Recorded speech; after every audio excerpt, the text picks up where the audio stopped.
Okay, we can have another questions. I know time is we can only Yeah, have one. maybe one more question, One then I more want to have question. to. Yes. So this question is from Shayok. And the question is that according to poet Krishna Haridas, Satyapir was born to Sandhavati, the quote unquote illegitimate daughter of Malancho king, Borendra Brahmin. Mhm.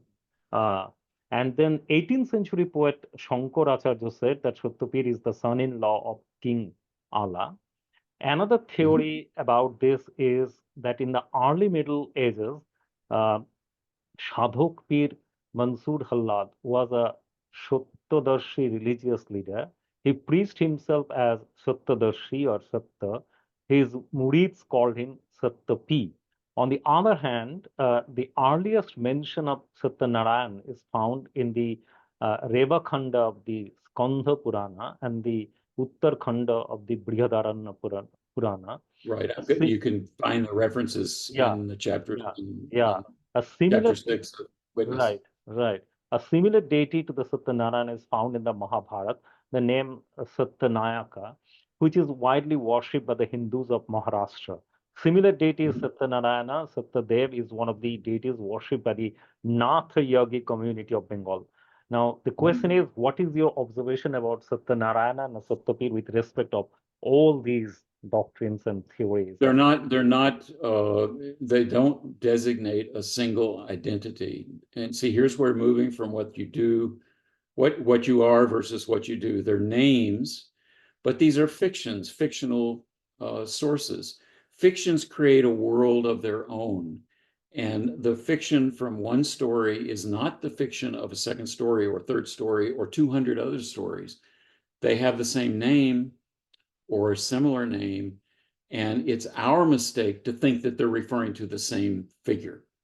Rather, it always has to be read in the context of that particular story and the community that uses that story.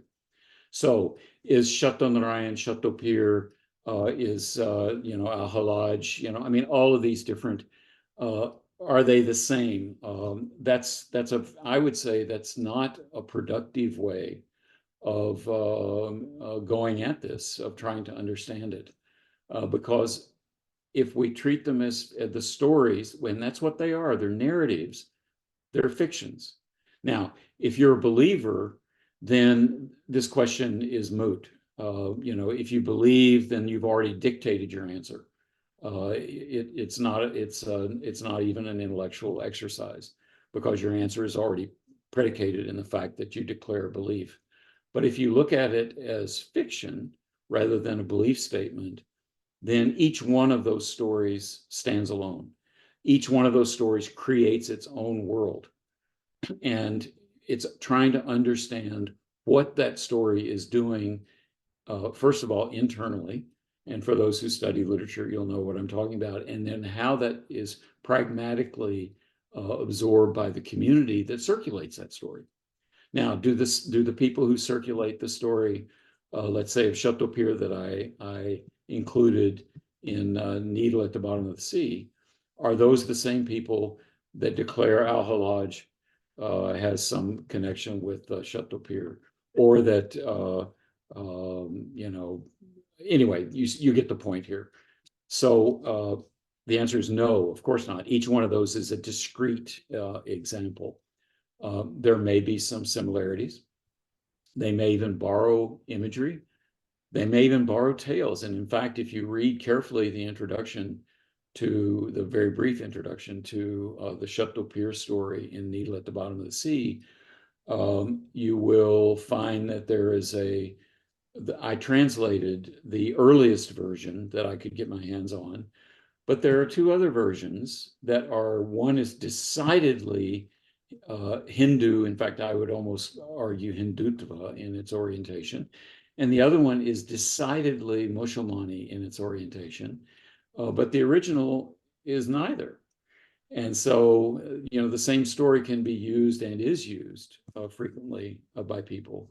Um, so, in that sense, just like in the Nobi Bang show, Zaid Sultan uh, has Krishna as a major figure.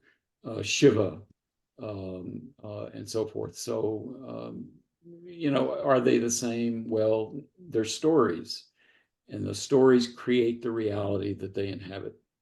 And beyond that, if you try to pose some kind of identification across stories, I think you're in for frustration. Yeah, thank you. So with this note that the plurality of reading, as Tony tried to, One thing, Yeah, yes, sure. yes. uh, one thing, Professor Stewart, I just want to share with you that you have identified that Sukumar Sen thing, that Bangla Sahityer Itihash and Muslim Islami Sahityer Itihash, and we have also identified that. And one thing I think you will be happy to know that we have started translating Oh, Nazrul's great. essay, and it has Uh-huh. been published. Yeah, one just last month it is published from Penguin, Uh-huh. Oh, that Nazrul fantastic. essay, and last year it was published from Bloomsbury, Nazrul's editorials, and Uh-huh. it was not there in any Bangla Sahityer Itihash, Yeah. because they Yeah. kept only two pages for Nazrul, not more than Uh-huh. that. It's hard to imagine. Yeah. He's just a minor poet, right? But Oh, he this is so is important, so we have started doing that. Okay, yeah, thank you that's so fantastic. much for your marvelous lecture, and we are And delighted and encouraged. okay, good. Well, thank you so much, and I Yeah, look forward to hearing more about your yeah. project. Thank you And so I am much. going to have to run. Yeah, thank you so So much, Tony Stewart, and anyway, yeah, thank you. And we hope the conversation will continue. Thank you so thank much. you. See Yeah, you. goodbye. Goodbye. Yeah, thank you, Prof. Yeah. Wish you a speedy recovery. Thank Thank Yes, you. yes. And I'm sorry to those whose question couldn't be read out because we didn't have the time. Tony has an appointment with the doctor, so maybe we will be able to have another conversation with him. But this was a fascinating, this is a conversation among us. This once again proves that we are on the right track. This is exactly what he's trying to say, that the problem is the problem of reading, that how we treat certain facts and certain stories as fixed, bounded stories, and they do not allow this. It all boils down to the practice of reading. I mean, if we all introduce and inculcate and cultivate this new practice of reading scriptural text as literary text, or reading new stories which are not in the public domain, so that we can populate um, the public space with more such texts, which Tony Stewart and others have done. So with that note, I think we have to end, but okay. So thank you, everyone. And so we close it here. Thanks for everyone's participation. Thank you, Amrita, for joining from Sweden and others. Yeah. Have a nice day, all of you. Loved it so much. Thank you to ILSR. This was absolutely brilliant. Thank you. Thank you. thank you. Thank you for joining, Amrita, and we'll have Yes. more talks. Thanks, everyone. So we end it here. Goodbye.